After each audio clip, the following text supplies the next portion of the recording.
নমস্কাৰ সুপ্ৰভাত বাতৰিলৈ স্বাগতম জনাইছো ষ্টুডিঅত মই অংকিতাশ্ৰী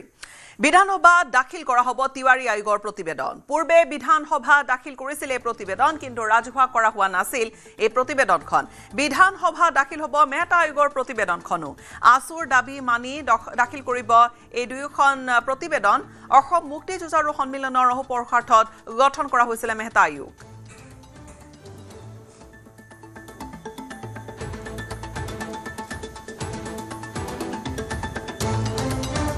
1983 চনত যেতিয়া অসমত ভয়ংকৰ অশান্তি হৈছিল সংঘৰ্ষ হৈছিল 2000তকৈও অধিক লোকৰ মৃত্যু হৈছিল তেতিয়া চৰকাৰে তিৱাৰী কমিছন গঠন কৰিছিল আৰু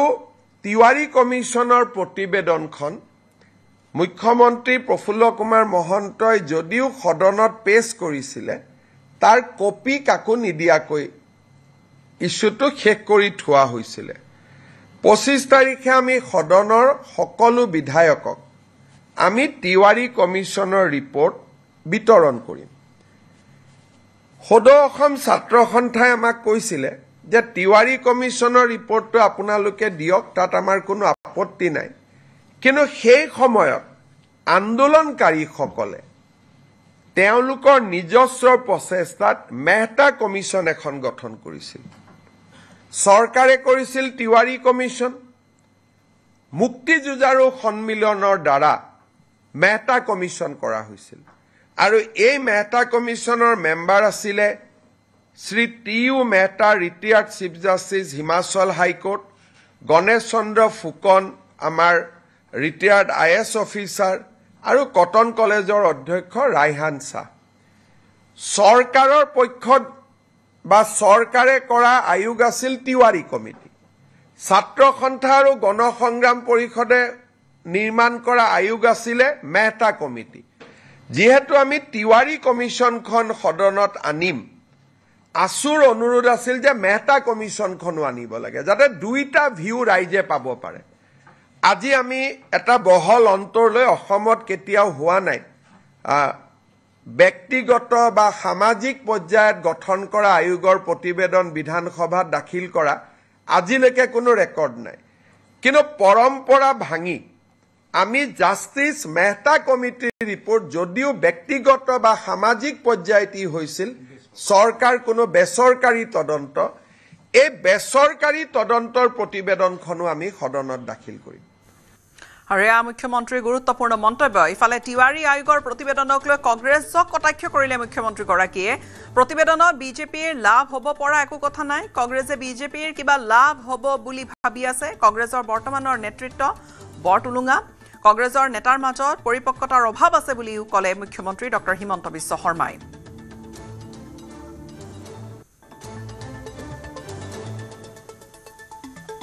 অসমৰ এটা ডাঙৰ ইতিহাস এটা লুকাই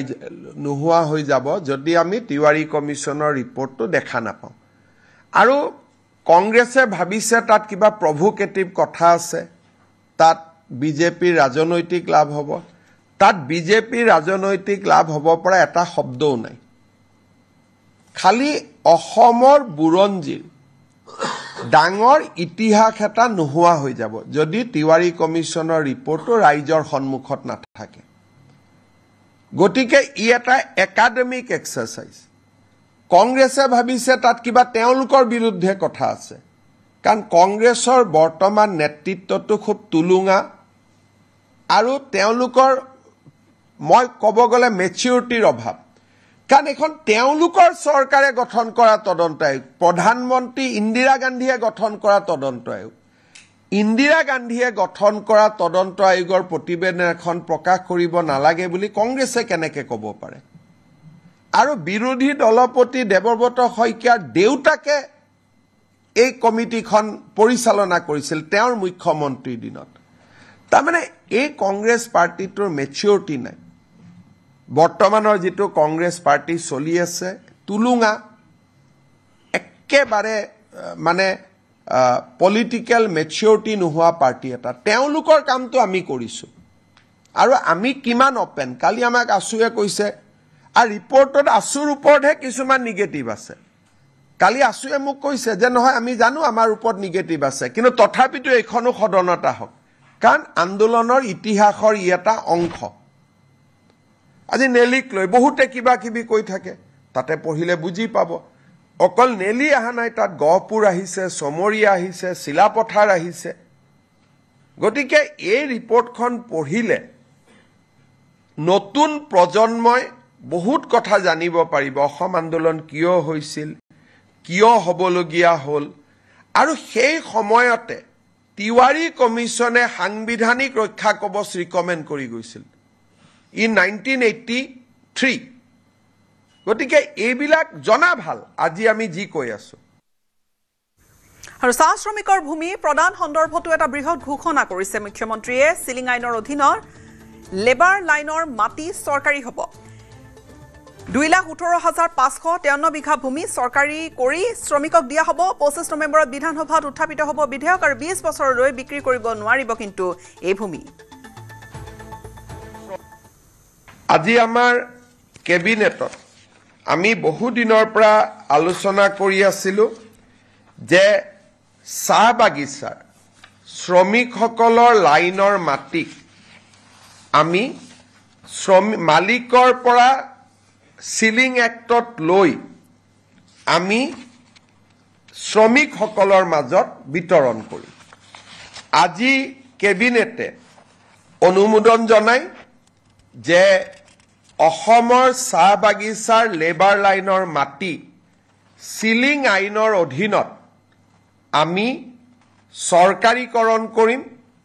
আৰু এক্টতে লিখা থাকিব যে চৰকাৰীকৰণ কৰাৰ লগে লগে এই মাটি শ্ৰমিকসকলক আবলটন কৰা হ'ব দুটা তিনটা কণ্ডিশ্যন থাকিব শ্ৰমিকসকলে 20 বছৰলৈ এই মাটি বিক্ৰী কৰিব নোৱাৰিব আবলটন পোৱাৰ পিছত আৰু শ্ৰমিকসকলে এই মাটি যেতিয়া 20 বছৰ পিছতো বিক্ৰী কৰিব এই চাহ জনগোষ্ঠী ৰাইজৰ মাজতহে বিক্ৰী কৰিব পাৰিব আউটসাইড টি গাৰ্ডেনৰ যি শ্ৰমিক তেওঁলোকক বিক্ৰী কৰিব নোৱাৰিব যাতে লেবাৰ লাইনবোৰ সুৰক্ষিত হৈ থাকে আমি এটা অনুমান কৰিছো এই বিলখন অহাৰ ফলত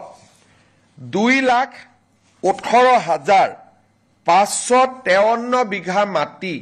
আবলটন কৰিব পৰা যাব 3,33,486টা পৰিয়াল এই সিদ্ধান্তৰ দ্বাৰা উপকৃত হ'ব অৰ্থাৎ এতিয়াৰ পৰা শ্ৰমিকৰ লেবাৰ লাইনৰ মাটিৰ মালিক শ্ৰমিকসকল হ'ব টি গাৰ্ডেনৰ মেনেজমেণ্ট মালিক হ'ব নোৱাৰিব তেওঁলোকৰ পৰা আমি সিলিঙত মাটি লৈ ল'ম সিলিং এক্টৰ সংশোধনীৰ বাবে প্ৰস্তাৱ কৰা আইনখন আজি কেবিনেটে অনুমোদন কৰে আৰু অসম বিধানসভাত 25 তাৰিখে এই আইনখন আমি উপস্থাপন কৰিম অসমৰ চাহ বাগিচাৰ শ্ৰমিকৰ বাবে এটা ঐতিহাসিক মুহূৰ্ত হ'ব আৰু মাটি দখলৰ ক্ষেত্ৰত গঠন হ'ব ন্যায়াধিকৰণে পাব আদালতৰ মৰ্যাদা ট্ৰাইবেল বেল্ট ব্লকৰ মাটি দখল কৰিলে চলিব বিচাৰ বিপ্লৱ কুমাৰ শৰ্মা প্ৰতিবেদনৰ মতে হ'ব ব্যৱস্থা যে বহু দিনৰ পৰা এটা অভিযোগ আছে যে ট্ৰাইবেল বেল্ট এণ্ড ব্লকৰ মাটি দখল কৰা হয় চৰকাৰে উচ্ছেদ কৰিছে কিন্তু আজি বিজেপিৰ চৰকাৰ আছে উচ্ছেদ কৰিছে অহাকালিতো উচ্ছেদ নকৰিবও পাৰে ট্ৰাইবেল বেল্ট এণ্ড ব্লকৰ মাটি দখল হৈয়ে থাকিব আজি জাষ্টিস বিপ্লৱ শৰ্মা কমিটি অসম চুক্তিৰ 6 নম্বৰ দফা যোৱাকালিও আমি আলোচনা কৰিছিলো জাষ্টিস বিপ্লৱ শৰ্মা কমিটি আমাক কৈছিল যে এখন ডিস্ট্ৰিক্ট ল্যান্ড ট্ৰিব্যুনেল হ'ব লাগে য'ত এজন ৰিটায়াৰ্ড ডিস্ট্ৰিক্ট জাজ তাৰ অধ্যক্ষ হ'ব ট্ৰাইবেল বেল্ট এণ্ড ব্লকৰ মাটি কোনোবাই দখল কৰিলে এই ডিস্ট্ৰিক্ট ট্ৰিব্যুনেলত অভিযোগ দিব পাৰিব আৰু ডিস্ট্ৰিক্ট ট্ৰিব্যুনেলে উচ্ছেদৰ অনুমতি দিব পাৰিব এতিয়া বহুত সময় ডিসিক কয় ডিসি একো নকৰে এসডিসি কয় এসডিসি একো নকৰে এতিয়া গোটেই ব্যৱস্থাটো ডিস্ট্ৰিক্ট ট্ৰাইব্যুনেললৈকে গুচি যাব, যিজন এজন জাজে অধ্যক্ষতা কৰিব আৰু ট্ৰিব্যুনেলৰ সিদ্ধান্ত মতে জিলা আৰক্ষী আৰু জিলা প্ৰশাসনে মানিবৰ কাৰণে বাধ্য হ'ব আৰু এই ট্ৰিব্যুনেলখনক আমি আদালতৰ মৰ্যাদা প্ৰদান কৰিম। এই ৰিকমেণ্ডেশ্যনটো জাষ্টিছ বিপ্লৱ শৰ্মা কমিটিটো আছিলে আৰু আমি যেহেতু এই বছৰ জাষ্টিছ বিপ্লৱ শৰ্মা কমিটিৰ প্ৰতিবেদন এটা এটাকৈ আমি আগবঢ়াই লৈ গৈছোঁ, এই আইনখনো আমাৰ বিধানসভাত 25 তাৰিখে ৰাজমন্ত্ৰী কেশৱ মহন্ত ডাঙৰীয়াই উপস্থাপন কৰিব। আৰু ইফালে সংখ্যালঘু লোকৰ দ্বাৰা পৰিচালিত ব্যক্তিগত খণ্ডৰ বিদ্যালয়সমূহৰ মাচুল চৰকাৰে নিৰ্ধাৰণ কৰিব। ৰাজ্যিক কেবিনেটত এই সন্দৰ্ভত লোৱা হৈছে গুৰুত্বপূৰ্ণ সিদ্ধান্ত। অসম চৰকাৰে প্ৰাইভেট স্কুলবিলাকৰ ফিজ ৰেগুলেট কৰে, কিন্তু প্ৰাইভেট স্কুলবিলাকৰ ফিজ ৰেগুলেট কৰা যিখন আমাৰ আইন আছিল, Assam non government educational institute regulation of fees act, ইয়াতে আমি মাইনৰিটি ৰান ইনষ্টিটিউটবিলাকক আওতাৰ বাহিৰত ৰাখিছিলোঁ। যেনে মাইনৰিটি যিসকল বৌদ্ধ, জৈন, খ্ৰীষ্টিয়ান, মুছলিম, তেওঁলোকে যিবিলাক ইনষ্টিটিউশ্যন পৰিচালনা কৰিছিল তাতে আমি ফিজ ৰেগুলেট কৰিব নোৱাৰিছিলোঁ। কেবিনেটে আজি এটা সিদ্ধান্ত লয়, আমি বিধানসভাত এখন আইন আনিম, এতিয়াৰ পৰা আমি মাইনৰিটি ৰান বা সংখ্যালঘু লোকৰ দ্বাৰা পৰিচালিত বিদ্যালয়সমূহৰো ফিজ আমি আন প্ৰাইভেট স্কুলৰ দৰেই নিৰীক্ষণ আৰু নিৰূপণ কৰিব পাৰিম। অসম আৰু ইফালে প্ৰাদেশিকৃত বিদ্যালয়ৰ শিক্ষকসকলৰ প্ৰতি বছৰে দৰমহা বৃদ্ধিৰ ঘোষণা কৰিছে ৰাজ্য চৰকাৰে। প্ৰতি বছৰে 6% বৃদ্ধি হ'ব দৰমহা। বিধানসভাত উত্থাপন কৰা হ'ব আইন। 15খন মহাবিদ্যালয়ৰ প্ৰাদেশিকীকৰণ কৰা হ'ব। বহু হাজাৰ বিদ্যালয়ো প্ৰাদেশিকীকৰণৰ আওতালৈ আহিব। যিসমূহ আমাৰ বিভিন্ন প্ৰাদেশিকৃত বিদ্যালয়সমূহত আমাৰ এটা আগত সিদ্ধান্ত আছিলে যে তাৰ কৰ্মচাৰীসকলৰ দৰমহা আমি আইনৰ জৰিয়তে ফিক্স কৰি ৰাখিছিলোঁ। দৰমহা বঢ়াৰ ব্যৱস্থা নাছিল, যি দৰমহা আছিল তাতে তেওঁলোক থাকি গৈছিল। আজি কেবিনেটে সিদ্ধান্ত গ্ৰহণ কৰে যে প্ৰতি বছৰে এখেতসকলৰ দৰমহা 6% বৃদ্ধি হৈ গৈ থাকিব। আগতে কেনেকৈ দৰমহা বাঢ়িব তাক আইনখনত লিখা নাছিল। এতিয়াৰ পৰা প্ৰাদেশিকৃত বিদ্যালয়ৰ কৰ্মচাৰীসকল, তৃতীয় আৰু চতুৰ্থ বৰ্গৰ কৰ্মচাৰীসকলৰ দৰমহা প্ৰতি বছৰে 6% ইনক্ৰিমেণ্ট পাই গৈ থাকিব। আজি আমাৰ কেবিনেটত আগতেও মই ঘোষণা কৰিছিলোঁ, আমাৰ যিবিলাক ধুবুৰী, চাউথ চালমাৰাৰ দৰে জিঅ'গ্ৰাফিকেলি ডিজএডভান্টেজ স্থানত শিক্ষকতা কৰে, তেওঁলোকে আগতে বদলি হ'বৰ কাৰণে আইন মতে অতি কমেও 12 বছৰ শিক্ষকতা কৰিব লাগিছিল। আজি আমি আগৰ প্ৰতিশ্ৰুতি অনুসৰি বিধানসভাত আইনৰ সংশোধনী আহিব।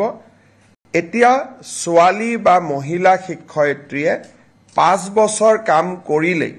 ট্ৰান্সফাৰৰ বাবে উপযোগ্য হ'ব আৰু পুৰুষ শিক্ষক 7 বছৰ কাম কৰিলে ট্ৰান্সফাৰৰ বাবে তেওঁলোক উপযুক্ত হ'ব। এই আইনখন সংশোধনীৰ বাবে আজি কেবিনেটে অনুমোদন জনায়। আহোম জনগোষ্ঠীক জনজাতিকৰণৰ দাবীত আটাচুৰ এক বিশাল জোৰ সমদল শিৱসাগৰত আটাচুৰ জোৰ সমদলত বহু লোকৰ অংশগ্ৰহণ গোসাইবাৰী খেলপথাৰৰ পৰা নিতাই পুখুৰীলৈ এই জোৰ সমদল উলিয়ায় আহোম জনগোষ্ঠীক জনজাতিকৰণৰ স্বীকৃতি দিয়াৰ দাবীত এই জোৰ সমদল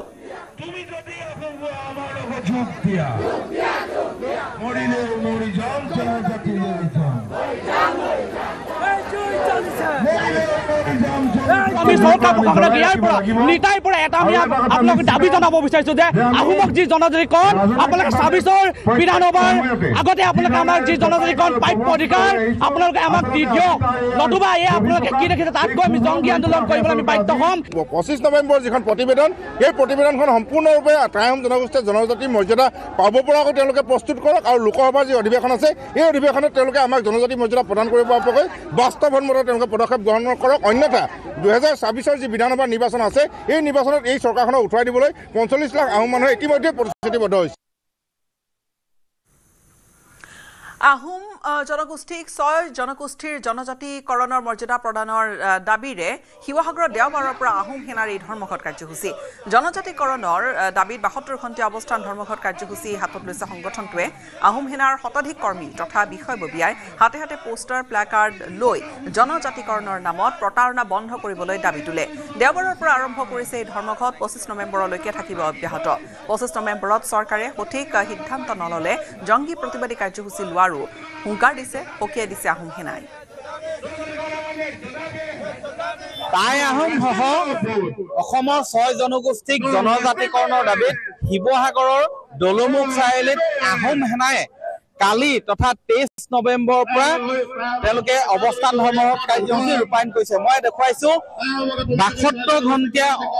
অৱস্থান ধৰ্মঘট কাৰ্যসূচী ৰূপায়ণ কৰিছে আহোম সেনাই অংকুৰণ ফুকন আছে মই তেওঁৰ পৰা ভাষ্য ল'ম চলিবই আপোনালোকে কালিৰ পৰা ইয়াত অৱস্থান কৰিছে হয় আচলতে ২৩ তাৰিখৰ পৰা ২৫ তাৰিখলৈকে আমি ধাৰাবাহিকভাৱে ইয়াত অৱস্থান গ্ৰহণ কৰিছো আমাৰ এটা স্পষ্ট কথা যে ৬ জনগোষ্ঠীক জনজাতিকৰণ দিব লাগে টাই আহোমক স্বায়ত্ব শাসন প্ৰদান কৰিব লাগে টাই আহোমক জনজাতিকৰণ দিব লাগে ৰাজ্য চৰকাৰে যিহেতু এই গোটেই বিষয়টোৰ ওপৰত ২৫ তাৰিখে প্ৰতিবেদন দাখিল কৰিম বুলি কৈছে সেই গতিকে আমি ২৩ তাৰিখৰ পৰা ২৫ তাৰিখলৈকে ধাৰাবাহিকভাৱে অবিৰতভাৱে ইয়াত অৱস্থান কৰিম ৰাজ্য চৰকাৰৰ প্ৰতিবেদন যদি আমাৰ বিপৰীতে যদি যায় তেনেহ'লে আগন্তুক দিনত আমাৰ যি কৰ্মসূচী হ'ব এই কৰ্মসূচী ইয়াতে নিৰ্ধাৰণ হ'ব হয় মই ইয়াৰে শিৱসাগৰ জিলা সমিতিৰ বিষয়ববীয়াসকলো আছে চাওক জনজাতিকৰণটো হ'ল আমাৰ ন্যায্য দাবী আমি ন্যায্য দাবীৰ কাৰণে আমি সংগ্ৰাম বিগত সময়ৰ পৰা কৰি আহিছো অনাগত সময়তো কৰি যাম যেতিয়ালৈকে আমি আচলতে জনজাতিকৰণ নাপাম আহোমে ৬০০ বছৰ ৰাজত্ব কৰা এটা জাতি সেই আহোমে যেতিয়ালৈকে জনজাতিকৰণ নাপাব তেতিয়ালৈকে আমি ক্ষান্ত নাথাকো আমি এটাই কথা যদিহে বৰ্তমান সময়ত আচলতে অসম চৰকাৰে যদি জনজাতিকৰণ প্ৰদান নকৰে ২৫ তাৰিখে আচলতে যি প্ৰতিবেদন আছে সেই প্ৰতিবেদন যদি জনজাতিকৰণে যদি উপযুক্ত স্থান নাপায় তেনেহ'লে আমি এটা কথা স্পষ্ট কৰি দিছো বিগত সময়ত আমি দেখুৱাই থৈছো কংগ্ৰেছ চৰকাৰক আমি যেনেদৰে আচলতে উঠাইছিলো তেনেদৰে নমাই দিছিলো এইবাৰো ৬০ লাখ আচলতে আহোমে এইবাৰো আচলতে এই যিখন চৰকাৰ এই চৰকাৰখনে যদি আমাৰ ন্যায্যপত্ৰ দাবী যদি প্ৰদান নকৰে তেনেহ'লে আমি আচলতে চৰকাৰ যি গঠন হ'ব সেই চৰকাৰ গঠনৰ ক্ষেত্ৰত আমি সম্পূৰ্ণ বিৰোধিতা আগবঢ়াম হয় এনেধৰণে তেওঁলোকে ২৩ নৱেম্বৰৰ পৰা ইয়াত ৭২ ঘণ্টীয়া অৱস্থান ধৰ্মঘট কাৰ্যসূচী ৰূপায়ণ কৰিছে আৰু ইয়াৰ মূল কাৰণেই হ'ল যে আহোম সহ ৬ জনগোষ্ঠীক জনজাতিকৰণৰ মৰ্যাদা প্ৰদানৰ দাবী জনজাতিকৰণৰ নামত বঙহৰ যুঁজ এইবাৰ জনজাতিকৰণৰ দাবীৰে নহয় ৬ জনগোষ্ঠীৰ জনজাতিকৰণৰ বিৰোধিতাৰে প্ৰতিবাদ সাব্যস্ত মিচিং ভূমিপুত্ৰৰ টিয়কত মিচিং জনগোষ্ঠীয় সংগঠন TMPK আৰু MMKৰ নেতৃত্বত এনেকৈ জোৰ সমদল কৰি প্ৰতিবাদ সাব্যস্ত কৰিলে ৬ জনগোষ্ঠীৰ জনজাতিকৰণৰ বিৰুদ্ধে ৬ জনগোষ্ঠীৰ জনজাতিকৰণে ক্ষতি কৰিব মিচিং বড়ো ৰাভা আদিৰ দৰে জনগোষ্ঠীসকলক যিটো সময়ত ৬ জনগোষ্ঠীৰ জনজাতিকৰণৰ দাবীত লাখ লাখ লোকে নিৰন্তৰ প্ৰতিবাদ সাব্যস্ত কৰি আহিছে সেই সময়তে মিচিং ভূমিপুত্ৰসকলে এনেদৰে বিৰোধিতা কৰি প্ৰতিবাদ সাব্যস্ত কৰা বিষয়টোৱে বিশেষ তাৎপৰ্য বহন কৰিছে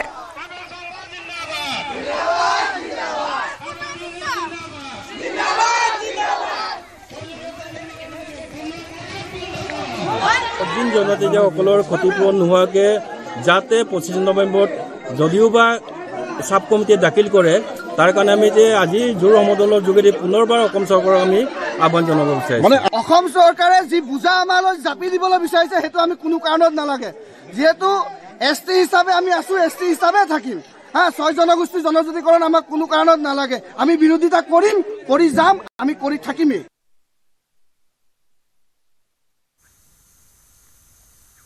আৰু ইফালে 6 জনগোষ্ঠীৰ জনজাতিকৰণক লৈ কেবিনেটত আলোচনা হৈছে 26 নৱেম্বৰত বিশেষ কেবিনেটত হ'ব আলোচনা 27 নৱেম্বৰত বিধানসভা দাখিল কৰা হ'ব প্ৰতিবেদন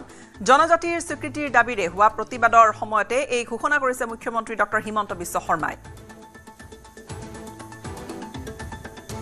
আজি আপোনালোকে দেখিছে যে কেবিনেটত অজস্ৰ আইটেম আছিল সেই কাৰণে জনজাতি সংক্ৰান্তত মন্ত্ৰীসভাৰ প্ৰতিবেদনখন আজি আমি বহুত ভাল কৰি আলোচনা কৰিব নোৱাৰিলো আজি আমি সিদ্ধান্ত ললো যে 26 তাৰিখে জনজাতীয়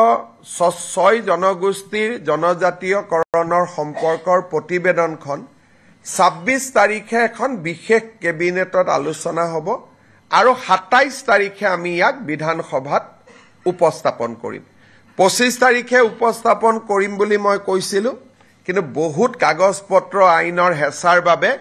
আমি সিদ্ধান্ত ললো যে এই প্ৰতিবেদনখন আমি 27 তাৰিখে সদনত আমি দাখিল কৰিম 26 তাৰিখে আমাৰ কেবিনেট বৈঠক হ'ব তাতে অনুমোদন হ'ব আৰু 27 তাৰিখে আমি ইয়াক সদনত উপস্থাপন কৰিম দৰঙৰ কলাইগাঁৱত দেওবাৰে নিশা এটা ভয়ংকৰ পথ দুৰ্ঘটনা সংঘটিত হয় দুৰ্ঘটনাত প্ৰাণ হেৰুৱালে আৰক্ষী বিষয়াই নিয়ন্ত্ৰণ হেৰুৱাই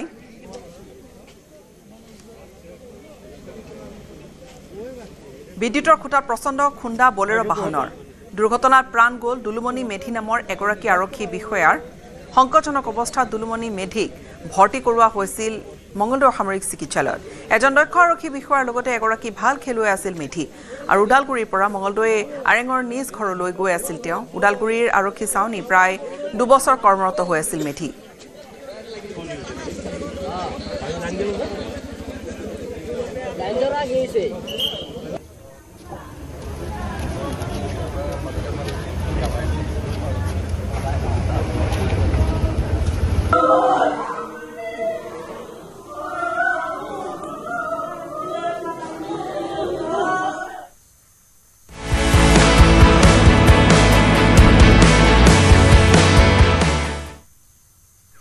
ভাৰত দক্ষিণ আফ্ৰিকাৰ গুৱাহাটী টেষ্টৰ আজি হৈছে তৃতীয়টো দিন আৰু দেওবাৰে দক্ষিণ আফ্ৰিকাই 489 ৰান সামৰিছে 489 ৰানত প্ৰথমটো ইনিংছ ভাৰতৰ যশস্বী জয়সৱাল আৰু কেএল ৰাহুলে দ্বিতীয় দিনৰ অন্তত 6 অভাৰ এটা বলত সংগ্ৰহ কৰা 9 ৰানৰ পৰা আজি ইনিংছ মুকলি কৰিব ভাৰতীয় দলটোৱে আজি গুৱাহাটীত কোহলি পৰিছে কোহলিৰ মাজেৰে কুমলীয়া ৰোড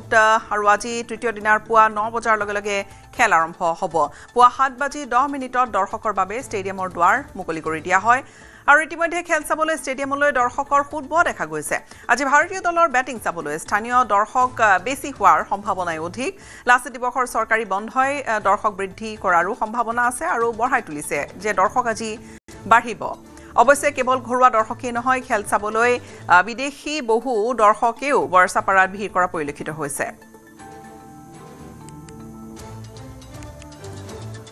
আৰু বিশেষকৈ আজিৰ দিনটোত ব্যাটত উজলিব লাগিব টিম ইণ্ডিয়া বিশেষকৈ আজি তৃতীয় দিন আৰু যেহেতু আজি পুৱাৰ ভাগত কোহলি আছিল কোহলিৰ মাজতে অৱশ্যে পুৱা ৰোড ওলাইছে আৰু 9 বজাৰ পৰা খেল আৰম্ভ হ'ব প্ৰথমখন এয়া টেষ্ট গুৱাহাটীত আৰু আজি তৃতীয়টো দিন ভাৰত দক্ষিণ আফ্ৰিকাৰ গুৱাহাটী টেষ্টৰ আজি তৃতীয় দিন এই টেষ্টখন খুবেই গুৰুত্বপূৰ্ণ জয়ৰ দিশেৰে যদি চোৱা যায় ভাৰত জয় হ'ব লাগিব যদিহে সিৰিজৰ সমতা স্থাপন কৰিবলৈ হয় দেওবাৰে দক্ষিণ আফ্ৰিকাই 489 ৰানত সামৰিলে প্ৰথমটো ইনিংছ আৰু ভাৰতৰ যশস্বী জয়সৱাল আৰু কেএল ৰাহুলে ব্যাট কৰিবলৈ আহে দ্বিতীয় দিনৰ অন্তত 6টা অভাৰ তেওঁলোকে খেলে আৰু 6টা অভাৰ এটা বলত 9 ৰানৰ পৰা আজি ইনিংছ তেওঁলোকে মুকলি কৰিব আৰু আজি গুৱাহাটীত কোহলি পৰিছে অৱশ্যে আৰু কোহলিৰ মাজেৰে কুমলীয়া ৰোডত আজি তৃতীয় দিনৰ পুৱা 9 বজাৰ পৰা খেল আৰম্ভণি হ'ব পুৱা 7:10 দৰ্শকৰ বাবে ইতিমধ্যে গেট খুলি দিয়া হৈছে দুৱাৰ খুলি দিয়া হৈছে ষ্টেডিয়ামৰ আৰু আজি যেহেতু এটা চৰকাৰী বন্ধও আছে আজি অনুমান কৰা হৈছে যে অধিক সমাগম থাকিব দৰ্শকৰ বা খেল চাই ভাল পোৱা সকলৰ আজি ভিৰ বাঢ়িব পোনপটীয়াকৈ আমি সংযুক্ত হৈছো ষ্টেডিয়ামৰ বাহিৰৰ পৰা আমাৰ সাংবাদিক দীপাংকৰ দাস আমাৰ সৈতে সংযুক্ত হৈছে দীপাংকৰ কেনেকুৱা দেখিছে পৰিৱেশ অকণমান বতৰটো অকণমান আজি কোহলি আৰু আজি হয়তো গুৱাহাটীৰ প্ৰথম দিনৰ বাবে ইমান কোহলি পৰিছে লগতে কেনেকুৱা হ'ব খেল কেএল ৰাহুল আৰু যশস্বী জয়সৱালে আজি তৃতীয় দিনৰ ইনিংছ ভাৰতৰ আৰম্ভ কৰিব নিশ্চয় আমি চৌদিশে এটা খেলৰ পৰিৱেশ দেখিবলৈ পাইছো কাৰণ পুৱাৰে পৰা ঠিক 7:30 বজাৰ লগে লগে যেতিয়া গেট খুলি দিয়া হৈছে তেতিয়াৰ পৰা ক্ৰিকেট অনুৰাগীৰ বৰ্তমান ষ্টেডিয়ামৰ ভিতৰত প্ৰৱেশ ঘটিছে গতিকে সোমবাৰ আজি লাচিত দিৱস উপলক্ষে চৰকাৰী বন্ধ আছে স্কুল কলেজ বন্ধ গতিকে ভিৰ আশা কৰিব পাৰি কাৰণ ইণ্ডিয়াই বেটিং কৰিব আৰু যোৱা দুটা দিনত আমি দেখিছিলো যিদৰে ইণ্ডিয়াৰ সন্মুখত প্ৰায় এই মুহূৰ্তত প্ৰায় 480 ৰানৰ ব্যৱধানত বৰ্তমান সাউথ আফ্ৰিকা আগবাঢ়ি আছে গতিকে আজিৰ দিনটো ইণ্ডিয়াই বেটিং কৰিব লাগিব এই ধৰণে এটা আশা কৰা হৈছে অনুৰাগীয়ে বিচাৰিছে যে আজি কেএল ৰাহুল আৰু তেজস্বী জয়সৱালে এটা সুন্দৰ জুটিৰে আৰম্ভ কৰি ইণ্ডিয়াক যাতে এটা শক্তিশালী এটা মজবুত স্থিতিত যাতে উপস্থাপন কৰিব পাৰে তাৰ প্ৰতি লক্ষ্য ৰাখিছে কিন্তু এই মুহূৰ্তত অনুৰাগীৰ কিছু সমাগম দেখিবলৈ পোৱা নাই কাৰণ যি সংখ্যক বাহিৰত থকা অনুৰাগী আছিল ক্ৰিকেট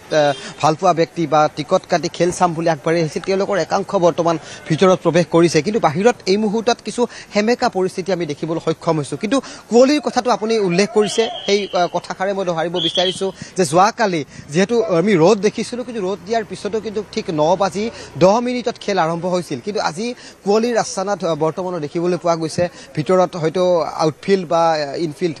হেমেকা থকাৰ বাবে হয়তো খেল কিছু পলমকৈ অনুষ্ঠিত হ'ব এটা আকাংক্ষা কৰা হৈছে ইতিমধ্যে দুয়োটা ক্ৰিকেটৰ দল এই মুহূৰ্তত ষ্টেডিয়ামৰ ভিতৰত আহি উপস্থিত হৈছে তেওঁলোকে কিছু অনুশীলন চলাই তেওঁলোকে ঠিক 9 বজাৰ লগে লগে হয়তো খেলৰ বাবে তেওঁলোকে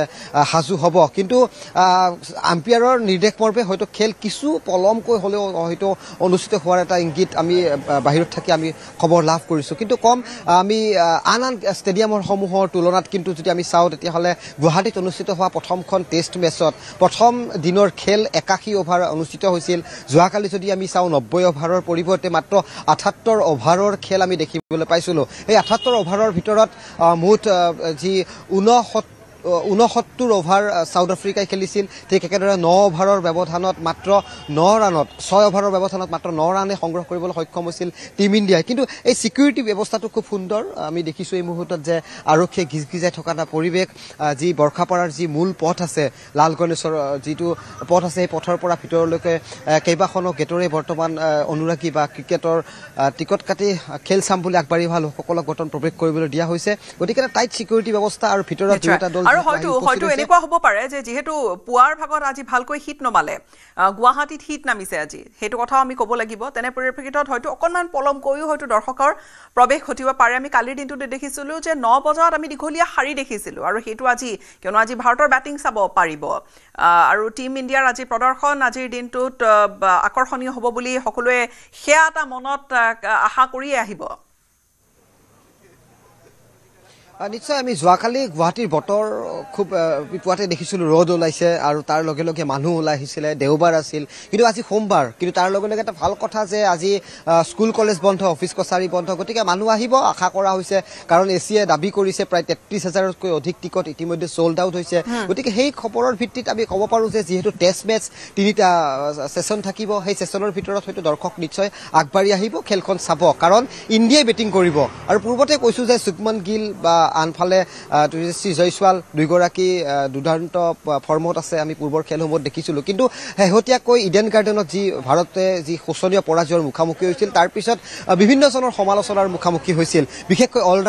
অলৰাউণ্ডাৰৰ ক্ষেত্ৰত কাৰণ ইণ্ডিয়াৰ টিমত 3-4 গৰাকীকৈ অলৰাউণ্ডাৰক অন্তৰ্ভুক্তি কৰি এই টেষ্ট খেলিবলৈ দিয়া হৈছিল গতিকে সেই কথাক লৈ যোৱাকালিও আমি দেখিছিলোঁ ৰাষ্ট্ৰীয় পৰ্যায়ৰ ক্ৰীড়া বিশ্লেষকসকলে বহু কথাই গুৱাহাটীৰ খেলখনক লৈ তেওঁলোকে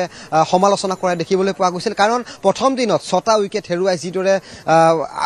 ইণ্ডিয়াৰ টিমটো এক প্ৰকাৰ ফ্ৰণ্ট ফুটত আছিলে কিন্তু যোৱাকালি দেখিছিলোঁ দিনজোৰা 3টা সেশনতে কিন্তু এক প্ৰকাৰ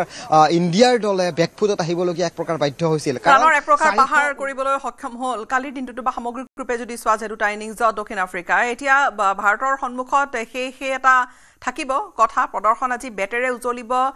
লাগিব কিন্তু বৰ বিশেষ আচলতে কাক সহায় কৰিছে বেটাৰসকলক বেছি সহায় কৰিছে বলিঙত কিমান সহায় হৈছে পিচৰ এই ধৰণৰ প্ৰসংগবোৰো আচলতে বিশ্লেষকসকলে আলোচনা কৰিব বা ইতিমধ্যে হয়তো কৰিছে নিশ্চয় গীতাশ্ৰী চাওক ইডেন গাৰ্ডেনৰ উইকেট বিশেষকৈ বলিঙক বেছি প্ৰভাৱিত কৰিছিল আৰু সেই ঠিক একেদৰে মাত্ৰ 3 দিনৰ ভিতৰতে সেই ইডেন গাৰ্ডেনৰ টেষ্ট মেচটো সমাপ্তিৰ দিশে গতি কৰিছিল আৰু ভাৰতে 23 ৰানত পৰাজয় বৰণ কৰিছিলে তাৰ বিপৰীতে যদি চাওঁ তেতিয়াহ'লে গুৱাহাটীৰ দ্বিতীয়খন টেষ্ট মেচ যি মাত্ৰ 2খন খেলৰ এই শৃংখলা গতিকে এখন খেলত ভাৰত এই মুহূৰ্তলৈকে পিছ পৰি আছে দ্বিতীয়খন খেল যদি কিবা প্ৰকাৰে ড্ৰ হয় কাৰণ বহুতে কৈছে যে দুটা দিনত যিহেতু ভাৰতে প্ৰথমটো ইনিংছত মাত্ৰ 9 ৰানতহে মাত্ৰ তেওঁলোকে কৰিবলৈ সক্ষম হৈছে এতিয়াও প্ৰায় 480 ৰান পিছ পৰি আছে গতিকে এই ক্ষেত্ৰত যদি কোৱা যায় তেতিয়াহ'লে এই খেলখন যদি কিবা প্ৰকাৰে ড হয় তেতিয়াহ'লে মাত্ৰ ক'ব লাগিব যে এটা শৃংখলৰ ব্যৱধানত কিন্তু ইণ্ডিয়া পৰাজয় বৰণ কৰিব গতিকে অনুৰাগী দেখিছোঁ ক'ৰ পৰা আহিছে ধুবুৰীৰ পৰা আহিছোঁ মই এই দুদিন চালে নে খেল না আজি প্ৰথম আহিছোঁ আজি চাব আহিছোঁ আশা কৰা হৈছে আজি ইণ্ডিয়াই বেটিং কৰিব এতিয়া কৰিব মানে আশা আছে মোৰ যে মেটচটো এতিয়া ভাল হ'ব লাগে এইটো মইতো আশা কৰিছোঁ যে ইণ্ডিয়া জিকিব লাগে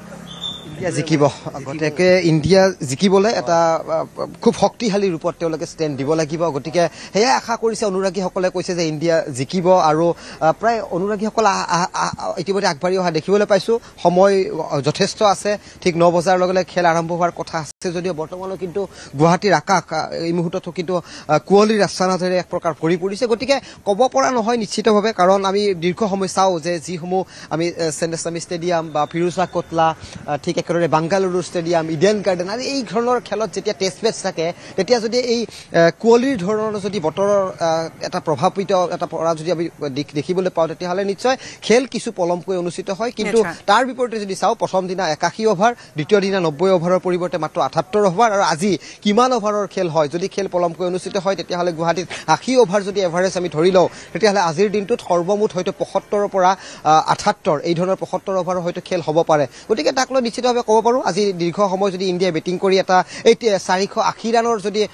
ট্ৰেইলৰ ৰান যদি পিছপৰাই যদি লিড ল'বলৈ সক্ষম হয় তেতিয়াহ'লে হয়তো কাইলৈ আৰু পৰহিৰ দিনটোত কিন্তু নিশ্চয় বলিঙৰ ওপৰত নিৰ্ভৰ কৰিব খেল কি দিশে নিৰ্ণায়ক ভূমিকা গ্ৰহণ কৰে যদি দ্বিতীয়খনো যদি একেদৰে যদি খেলখন ড্ৰ হয় তেতিয়াহ'লে এই শৃংখলা লাভ কৰিবলৈ অৰ্থাৎ জয় লাভ কৰিবলৈ সক্ষম হ'ব চাউথ আফ্ৰিকাই গতিকে স্পষ্ট হ'ব খেল কি মুহূৰ্ত কিমান সময়ত আৰম্ভ হয় দৰ্শকৰ কেনেধৰণৰ আমি সমাগম দেখিবলৈ পাওঁ কাৰণ দুই এগৰাকী অনুৰাগী আহিছে ভিতৰলৈ প্ৰৱেশ কৰিছে আমি সুধীৰ চৌধুৰীক কিছুমান পূৰ্বে দেখিছিলোঁ তেওঁলোকেও ভিতৰলৈ প্ৰৱেশ কৰিছে আৰু তেওঁলোকৰ এটা উদ্যম যে ইণ্ডিয়া এই খেলখন জিকক কাৰণ এইখন খেল জিকিলে এই খেলৰ যিটো সমতা স্থাপনৰ কথাটো আহি পৰিব গতিকে টেষ্ট ৰেংকিঙৰ পইণ্টবোৰ কথা আহিব কাৰণ ইণ্ডিয়া ICC ৰেংকিঙত এই মুহূৰ্তলৈকে 4ৰ্থ স্থানত আছে তৃতীয় স্থানত চাউথ আফ্ৰিকা দ্বিতীয় স্থানত ইংলেণ্ড আৰু প্ৰথম স্থানত অষ্ট্ৰেলিয়া গতিকে ঢোল বাজিছে আমি দেখিছোঁ বিভিন্ন নিশ্চয় ফূৰ্তি কৰি সকলো দৰ্শক আহিছে আমি এই মুহূৰ্তত বিদায় লৈছোঁ আপোনাৰ পৰা পৰৱৰ্তী সময়ছোৱাত পুনৰ সংযুক্ত হ'ম আৰু দেখুৱাম এই পৰিৱেশ